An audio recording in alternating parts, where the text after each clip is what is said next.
Pada kesempatan buka bersama dengan para jurnalis di Sukabumi dan pemberian santunan kepada anak yatim, pimpinan cabang Bank BJB Sukabumi Geraha Noviana menjelaskan seputar pelayanan yang diberikan Bank BJB secara umum. Sebagai bank mitra berplat merah ini, Bank BJB tidak hanya melayani nasabahnya saja, akan tetapi juga melayani perbankan lain. Karena BJB Sukabumi ditunjuk Bank Indonesia sebagai kas daerah wilayah Sukabumi. Menjelang libur lebaran ini, setiap harinya BJB terus dipadati nasabah yang ingin bertransaksi. Antrean panjang di teller per hari bisa mencapai 500 dan di customer service sekitar 400 orang. Kita buka untuk umum juga, karena kan ada yang masih ngambil gaji pensiun, ada yang ngambil gaji ataupun transaksi umum lainnya. Untuk hari Senin itu tanggal 2 ya? 3 ya?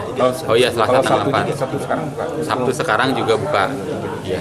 Kecuali hari Minggu berarti? Hari Minggu kita libur dulu, jadi Senin sama Jumat besok masuk, Sabtu dan Senin. Diharapkan di usia Bank BJB ke-58 tahun ini kepercayaan masyarakat terus meningkat.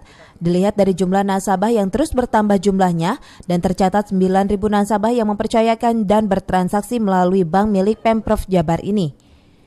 Dari Sukabumi, Muhammad Satiri melaporkan.